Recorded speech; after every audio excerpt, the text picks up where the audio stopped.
नमस्कार दोस्तों, इस वीडियो में जानेंगे आप कि पॉलिटेक्निक की तैयारी कैसे करें। पॉलिटेक्निक एंट्रेंस एग्ज़ाम की तैयारी किस तरीके से करना चाहिए ताकि आपको गवर्नमेंट कॉलेज मिले, ताकि आपको गवर्नमेंट कॉलेज अलॉट हो और आपको फीस कम देनी पड़े और सारी सुविधाएं भी बेहतर हो जैसा कि आप सोच रहे हों।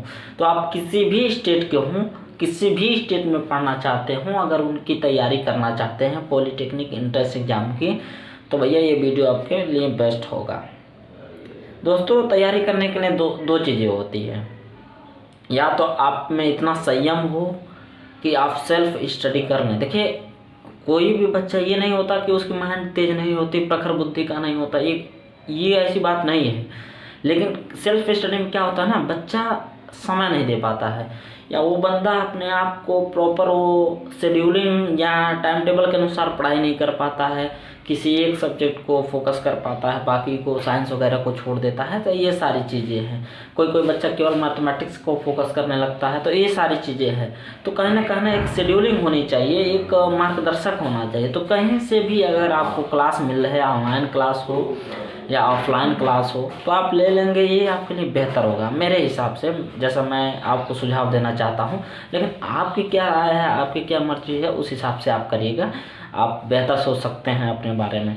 लेकिन आप बुक जरूर खरीद लीजिएगा। आप प्रीवियस ईयर के जितने मॉडल पेपर हैं, 5, 6, 7 कम से कम 10 मॉडल पेपर पे टाइमिंग के अनुसार आप उसको सॉल्व करने की कोशिश करिएगा। ये बेहतरीन रहेगा। आपको एग्ज़ाम में जब बैठेंगे तो आपको नकल करने दिया नहीं जाएगा, चाहे जिस भी स्टेट का एंट्रेंस एग्ज़ाम हो, तो नकल करने दिया नहीं जाएगा। इसके अनुसार आप पहले से प्रिपेयर हो जाए तो बेहतर रहेगा। तो हो सके तो आप सेल्फ स्टडी भी कर सकते हैं बुक मंगा के, ठीक है। पॉलिटेक्निक एंट्रेंस एग्ज़ाम की बुक आती है, जिस भी ग्रुप से भरेंगे उस ग्रुप से उसकी बुक रहती है। तो दोस्तों, जैसा कि आप जानते हैं, कुछ लोग ए ग्रुप से भरते हैं, तो ए ग्रुप से वो लोग भरते हैं जो हाई स्कूल किए रहे होते हैं। तो हाई स्कूल से जब ए ग्रुप से आप भरेंगे तो पॉलिटेक्निक आपके लिए 3 साल की होगी। और वहीं जब के ग्रुप से भरेंगे तो पॉलिटेक्निक में, यानी जो इंटर कर लिए होते हैं वो भरते हैं के ग्रुप से, उनका वो लेटरल एंट्री लेते हैं कॉलेज में। लेटरल एंट्री लेने पे पॉलिटेक्निक 2 ही साल की हो जाती है। लेकिन पॉलिटेक्निक के जो फर्स्ट सेमेस्टर का एग्ज़ाम होता है, यानी 5 सब्जेक्ट का, उनको बाद में एग्ज़ाम फिर देना रहता है। वो ज़्यादा कठिन नहीं होता, वो इंटर लेवल तक का ही अंदर का होता है, तो बच्चे कर ले जाते हैं, कोई दिक्कत नहीं होती। अब बात ये आ गई कि भाई पॉलिटेक्निक 2 साल का बेहतर होता है कि 3 साल का। देखिए, जो बच्चा इंटरमीडिएट कर लिया है, ठीक है, और वो चाहता है कि मुझे पॉलिटेक्निक करके प्राइवेट क्षेत्र में जॉब करनी है और मुझे प्राइवेट पैसे की नीड है, जॉब की नीड है और मुझे जल्दी जॉब करना है, तो उसके लिए बेहतर ये होगा कि वो इंटर करें, के ग्रुप से वो फॉर्म भरें एंट्रेंस एग्ज़ाम, और फिर पॉलिटेक्निक करें 2 साल की।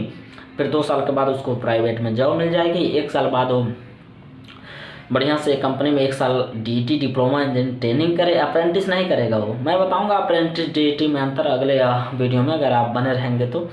लेकिन अगर डीटी करता है तो 2 साल की किसी कंपनी में, किसी में 3 साल की। अगर 2 साल की होती है तो बंदा 1 साल में ही छोड़ दे, स्किल इतना डेवलप करके फिर ग्रोथ करे, फिर ऐसे ग्रोथ होता है कंपनियों में। तो भाई ये रहा पॉलिटेक्निक के एंट्रेंस एग्ज़ाम की। भाई आप खुद से भी तैयारी कर सकते हो, नहीं तो ऑनलाइन क्लास बहुत देख सकते हैं। बहुत से ऐसे टीचर हैं, कईयों एकेडमी है जो ऐसे कराती है, उनसे आप जुड़ जाएं। 300-400 देना बहुत बड़ी बात नहीं होती है। लेकिन अगर गवर्नमेंट में आपका एडमिशन हो जा रहा है गवर्नमेंट कॉलेज में, तो ये बहुत बड़ी बात हो जाती है। गवर्नमेंट कॉलेजों में जहाँ फीस आपको 12 से 13 हज़ार देनी पड़ती है। अगर एडिट कॉलेज होगा वहीं 20 से 25 हज़ार के बीच में होगा। प्राइवेट कॉलेजों से अगर पॉलिटेक्निक करते हैं तो फिर आपका 30 हज़ार से प्लस लग जाता है, तकरीबन 30-35 से 40 के बीच में लग जाता है। और वहीं स्कॉलरशिप भी इन कॉलेजों में मिलते हैं, तो बहुत आसान हो जाता है। लेकिन बात यह है कि आपको क्या करना है। और दूसरी बात, ये मुख्य पॉइंट है जो मैं कहने जा रहा हूँ, इसको बहुत बारीकी से आपको समझना चाहिए मेरे ख्याल से। पॉलिटेक्निक में ब्रांच का चयन, कॉलेज, चलिए मनपसंद कॉलेज नहीं मिलेगा तो किसी तरीके से एडजस्ट हो जाएगा। कॉलेज बहुत ज़्यादा निकलने के बाद, कॉलेज से निकलने के बाद कोई कॉलेज को पूछता नहीं है कि कौन से कॉलेज में पढ़े हैं, कौन सा कॉलेज, कोई महत्व नहीं होता। हाँ, लेकिन ब्रांच का महत्व होता है आपके जीवन में, आपके सोच पर, आपकी पढ़ाई पे, आपकी मेंटलिटी पे ये बहुत असर डालेगा। तो ब्रांच का पहले चयन कर लीजिएगा। जो बच्चा ये सोचने में, ये समझने में असमर्थ है कि मुझे कौन सा ब्रांच लेना चाहिए या पॉलिटेक्निक में कौन कौन से ब्रांच होते हैं, मुख्य कौन कौन से ब्रांच हैं और कौन से ब्रांच का चयन हमें करना चाहिए, अगर बच्चा कोई ऐसा है तो निश्चित रूप से वो पूछेंगे, कमेंट करिएगा आप, मैं उनके लिए रिप्लाई दे दूंगा कमेंट में कि कौन कौन से ब्रांच का इस समय मुख्य भूमिका है इस समय प्राइवेट क्षेत्रों के जॉब में। तो भाई ब्रांच का चयन आप पहले बारीकी से सोच लीजिए, समझ लीजिए कि इंटरेस्ट मेरा किस में है।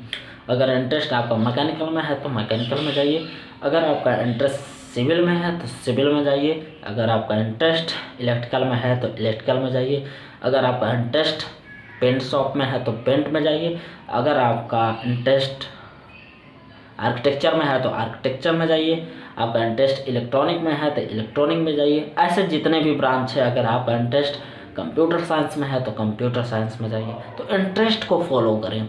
अगर इंटरेस्ट को फॉलो नहीं करेंगे तो बाद में ये होगा कि आप 6 महीना पॉलिटेक्निक की पढ़ाई करेंगे, उसके बाद आप कॉलेज को छोड़ देंगे, लीव कर देंगे कॉलेज को। क्यों? क्योंकि भाई आपका इंटरेस्ट ही नहीं रहेगा। तो पहले आप जो ब्रांच चयन कर रहे हैं भैया वो हमको कमेंट में बता दीजिए कि हम इस ब्रांच से सर पढ़ना चाहते हैं, तो भाई उस ब्रांच को मैं बता दूंगा कि उस ब्रांच से लेकर कंपनी में काम क्या होता है। अगर मैकेनिकल करते हैं तो कंपनी में क्या काम करना होता है, CS वाले होते हैं तो कंपनी में क्या काम करने वाला होता है, इलेक्ट्रॉनिक इलेक्ट्रिकल जो भी हैं भाई क्या काम करना होता है कंपनी में। चलिए अगला वीडियो रख देते हैं कि कंपनी में काम क्या करना होता है, कंपनियों में डिपार्टमेंट कौन कौन से होते हैं, कंपनियों में काम क्या करना होता है, और कंपनियों में जो डिप्लोमा होल्डर होते हैं, जो ITI होल्डर होते हैं, जो कॉन्टेक्चुअल होते हैं, उन्हें वो किस बेसिस पे रखती है और कितना सैलरी मैक्सिमम तक देती है। इन सबों पे हम अगले वीडियो में बात करने वाले हैं। और कोई क्वेरी हो तो ज़रूर पूछ लीजिएगा कमेंट में, मैं ज़रूर आपका रिप्लाई देता हूँ। चैनल पे नया हो तो सब्सक्राइब करें। मिलते हैं नेक्स्ट वीडियो में, तब तक के लिए बाय बाय, जय हिंद।